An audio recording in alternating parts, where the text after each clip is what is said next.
Cerita dimulai dengan memperlihatkan seorang pria bernama Lee Jun yang hidupnya penuh luka masa lalu. Selama 10 tahun terakhir, setiap minggu dia selalu datang ke kantor polisi untuk mencari tahu perkembangan kasus tentang anak laki-lakinya yang hilang. Namun jawaban yang dia terima selalu sama. Petugas hanya menyuruhnya untuk kembali lagi minggu depan.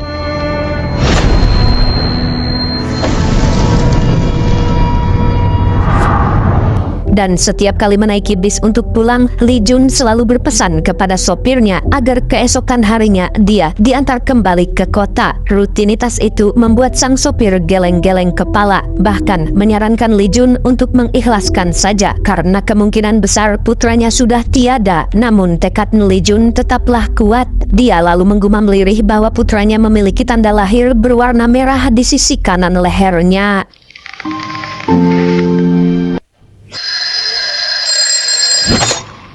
Sehari-harinya Lee Jun mengelola sebuah minimarket yang juga menjadi tempat tinggalnya. Dan hari itu, saat Lee Jun sedang bekerja jadi kasir di minimarketnya sendiri, seorang pria jamet membuat kerusuhan. Beruntung ada wanita barbar yang membantu menanganinya.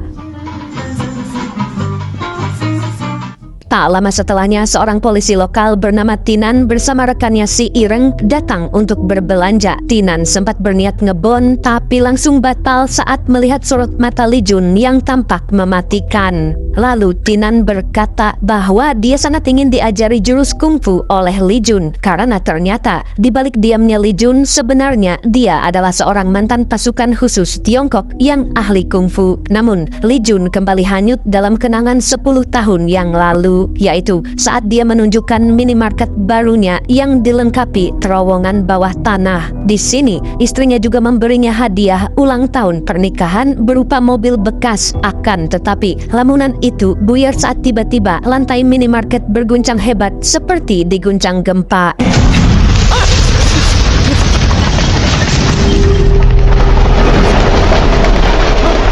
Ada apakah gerangan? Nah, sebelum itu mari flashback ke 1 jam yang lalu. Di sebuah rumah aman terlihat 2 tentara asing tengah menjaga seorang wanita yang menjadi saksi kunci untuk mengungkap kasus besar. Sementara di luar rumah, beberapa remaja lokal mengejek dan mengusir para tentara asing dari tanah mereka hingga tiba-tiba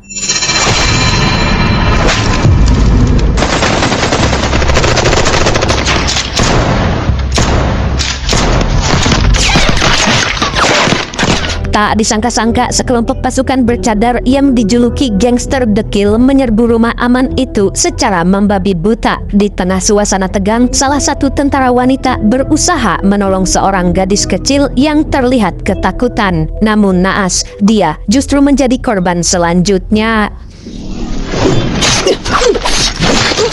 Lalu ketika semua tentara asing sibuk bertahan, wanita saksi yang mereka lindungi ternyata telah menghilang. Mereka pun tak sempat mencarinya sebab tak lama kemudian gangster dekil kembali menyerang.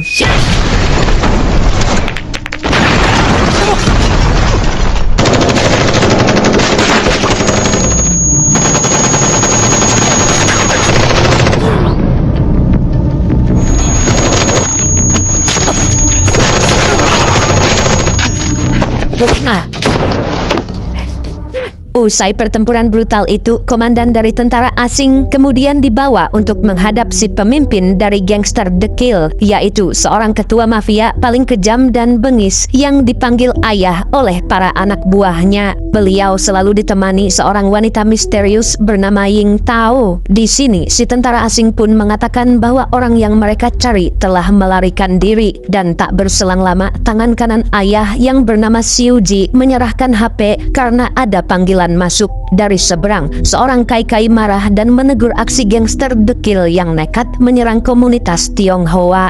Namun ayah berkata bahwa dia hanya menginginkan wanita yang memegang rahasia terbesarnya itu, sebab jika dia gagal mendapatkannya maka hidup mereka terancam hancur. Lalu si aki-aki pun memberi sebuah ultimatum, yaitu mereka hanya memiliki waktu 12 jam untuk menemukan target.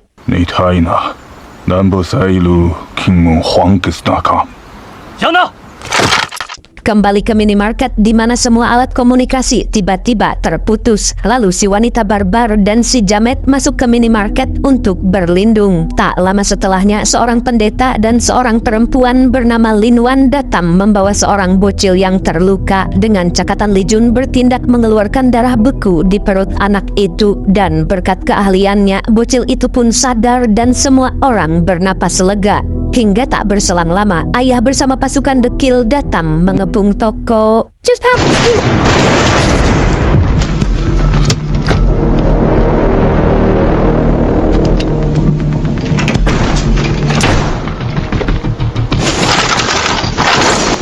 Mereka kesini karena menginginkan Lin Wan yang ternyata adalah orang yang sedang mereka cari-cari. Lantas ayah memberi waktu 3 menit untuk Li Jun CS berpikir. Sementara Lin Wan yang tadinya tampak ketakutan kini justru siap menyerahkan diri dan memberikan chip yang dia bawa kepada Li Jun demi menyelamatkan yang lain. Namun Li Jun menahannya lalu segera menutup rolling door toko.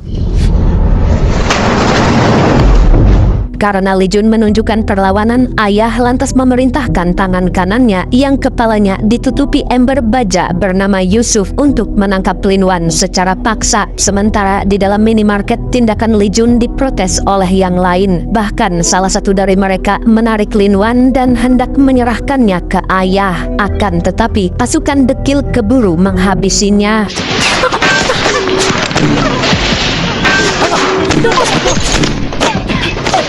Setelah mengamankan diri, si Jamet terus-terusan membacot dan langsung dibungkam oleh Li Jun. Karena bagaimanapun juga mereka tetap akan mati di tangan gangster dekil. Lalu Li Jun segera menyuruh Tinan untuk mengamankan yang lain di ruang bawah tanah dalam toko itu. Begitu Tinan CS bersiap, Li Jun pun bergerak cepat merakit jebakan sederhana.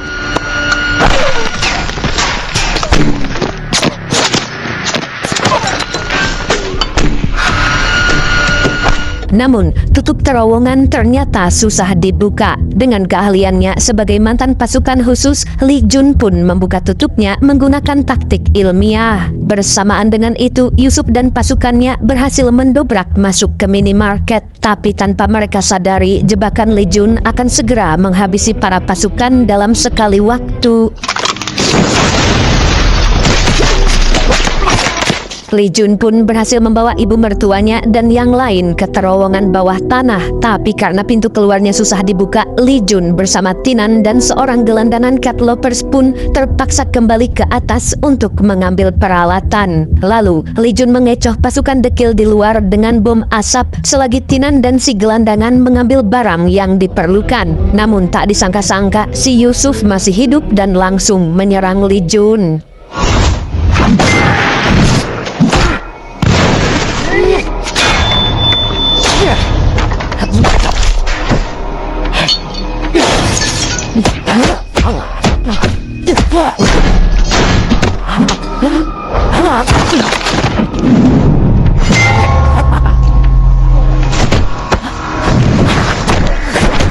Ketika Li Jun sempat kewalahan menghadapi Yusuf, si gelandangan tiba-tiba muncul dan membantunya.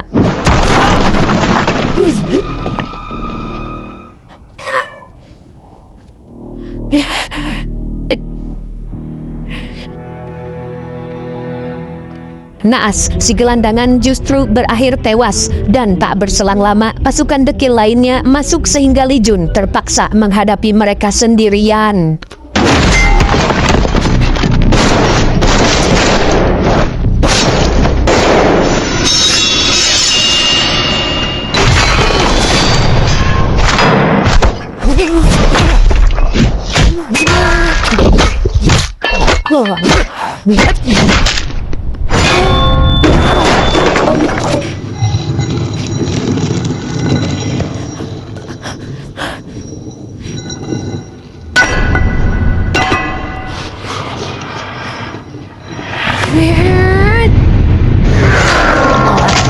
Akhirnya Yusuf yang digadang-gadang sebagai anak buah terkuatnya ayah, kini innalillahi secara tragis di tangan Li Jun. Saat tubuh Yusuf ditemukan, Ying Tao yang telah menganggap Yusuf sebagai kakaknya sendiri pun menangis pilu. 忍俊断可，是应当于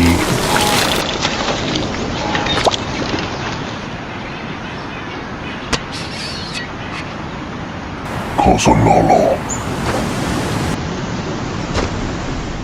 Lalu ayah mendekatinya dan memberi nasihat agar Ying Tao tidak larut dalam kesedihan. Namun, Ying Tao yang dipenuhi rasa dendam justru bertekad memburu Li Jun sendirian. Ayah mencoba mengejarnya, tapi Xiu Ji langsung mengajukan diri. Tapi mengingat waktu mereka tinggal 7 jam dan Xiu Ji harus tetap menemaninya, maka ayah mengerahkan anak buah yang lain untuk menyusul Ying Tao. Sementara di terowongan bawah tanah, Li Jun meminta yang lain terus maju, sedangkan dia akan menghadang musuh.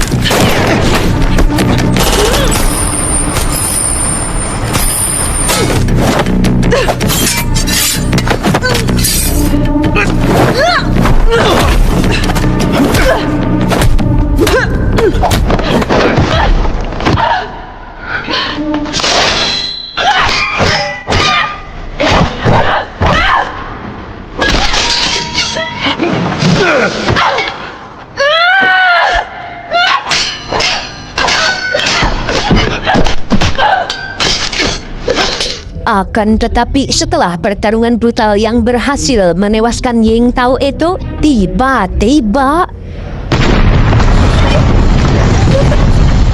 akibat dari ledakan dahsyat itu, sebagian terowongan runtuh sementara Li Jun tak sadarkan diri. Lalu di alam bawah sadarnya, Li Jun kembali bermimpi tentang masa lalu, di mana saat itu putranya memberinya hadiah jam tangan yang bisa menjadi alarm. Hal tersebut pun mengingatkan Li Jun agar tidak menyerah sebab waktu masih terus berjalan. Saat alarm itu berbunyi, tiba-tiba Li Jun tersentak bangun. Dengan tubuh penuh luka, dia bangkit dan segera menyusul kelompoknya. Namun sayangnya saat sampai di pintu keluar, ternyata pintu besi itu terkunci rapat.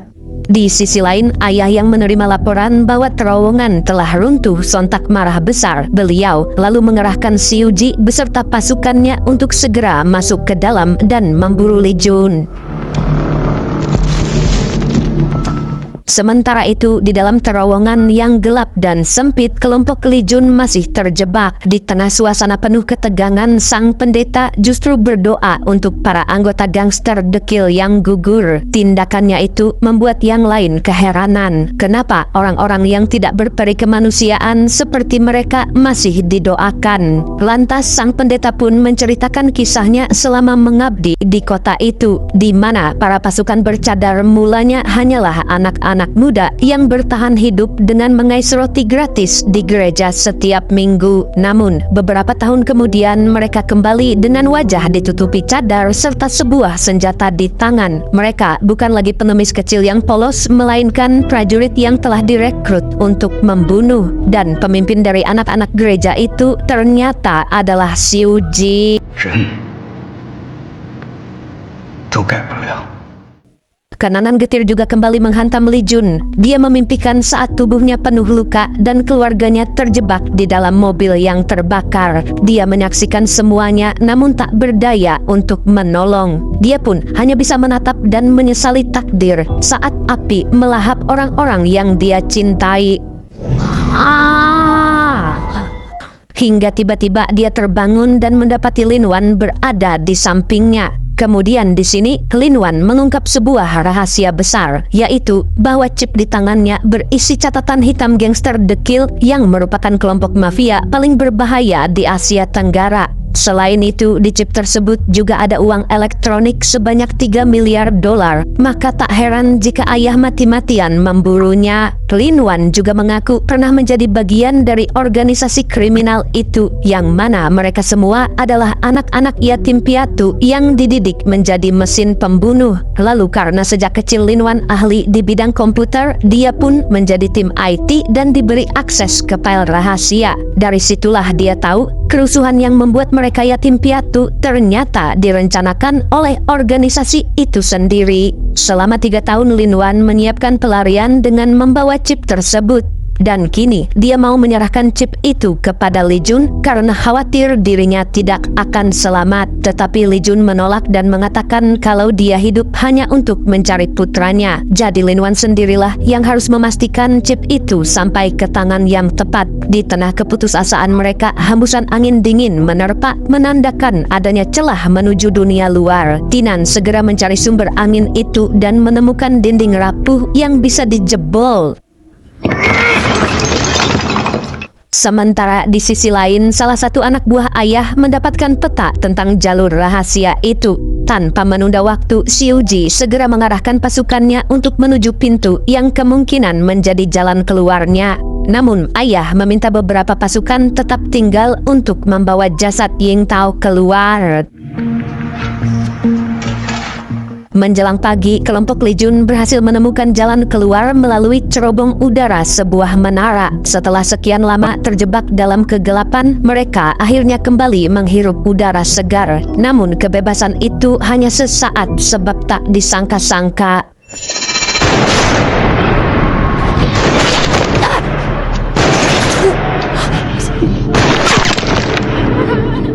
Ternyata seorang sniper handal dari gangster The Kill sudah menunggu dari kejauhan dan segera melapor ke Xiu Ji.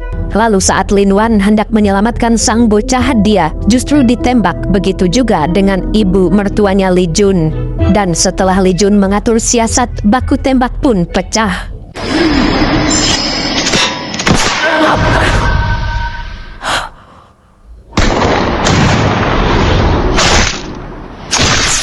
Berkat ketepatan Li Jun dalam menembak, dia pun berhasil menghabisi sniper itu. Lalu dia bersama timnya yang tinggal si pendeta, Tinan dan Lin Wan buru-buru meninggalkan lokasi. Tak lama kemudian, pasukan ayah tiba di tempat yang sama. Namun Xiu Ji tak menemukan apa-apa. Lalu di sini si ayah menurunkan cadar milik Joko, yaitu anak buah yang tadi menunjukkan peta terowongan. Hal itu menandai bahwa sekarang kedudukan Joko setara dengan Xiu Ji. Sementara itu, pandangan Xiu Ji tertuju pada sebuah gudang tua tak jauh dari sana. Benar saja, di sanalah Li Jun CS bersembunyi. Menyadari bahaya semakin dekat, Li Jun meminta Tinan membawa yang lain pergi agar Lin Wan tetap bisa menyelamatkan chip itu. Meskipun berat, mereka akhirnya menuruti dan meninggalkan Li Jun sendirian untuk menghadang pasukan musuh. Coba.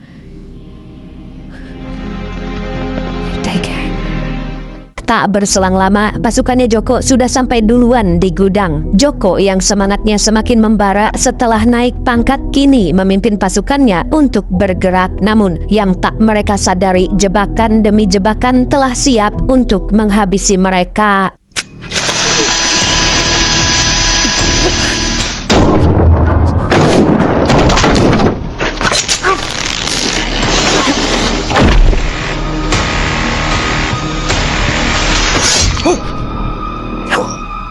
Li Jun pun bertarung mati-matian menghabisi satu persatu pasukan The Kill di dalam gudang itu.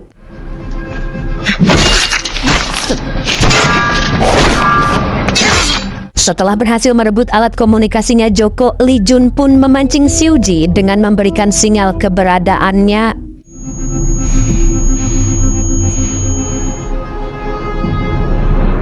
Lantas, beberapa menit kemudian, Xiu Ji bersama anak buahnya pun tiba di lokasi. Mereka bergerak dengan hati-hati, menyisir setiap sudut gudang yang penuh darah dan mayat rekan-rekan mereka sendiri. Meskipun sudah berhati-hati, mereka tetap tidak lolos dari jebakan Li Jun.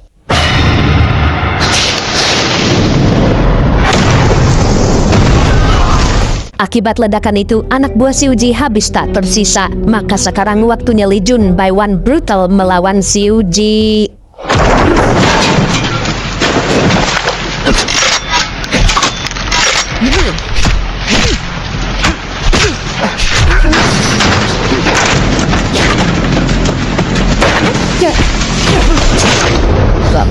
Tak disangka-sangka satu anak buah Siu Ji masih hidup saat Li Jun terpojok. Beruntung Tinan, Lin Wan dan si pendeta tiba tepat waktu. Lalu ketika Li Jun berhasil melumpuhkan Siu Ji, tiba-tiba alarm jam tangan berbunyi di tengah keheningan. Dan disinilah plot twistnya terungkap, yaitu saat Li Jun melihat tanda lahir berwarna merah di belakang telinga Siu Ji, persis seperti milik putranya. Seketika tubuhnya melemas, menyadari bahwa saat ini dia bertarung dengan darah dagingnya sendiri. Namun ketika Li Jun lengah, tiba-tiba Siu Ji menyerangnya.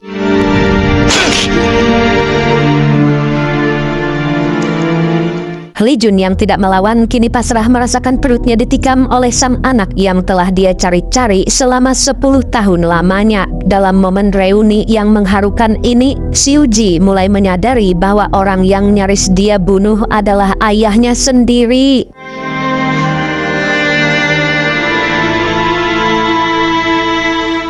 Momen tragis itu segera dirusak oleh kedatangan ayah yang menambah tusukan di perut Li Jun. Dengan dingin, dia memerintahkan Siu Ji untuk segera menghabisi Li Jun. Namun, Siu Ji yang sejak awal merasakan ketidakadilan karena ayah terlalu memanjakan Ying Tao, tak disangka-sangka justru melakukan hal ini.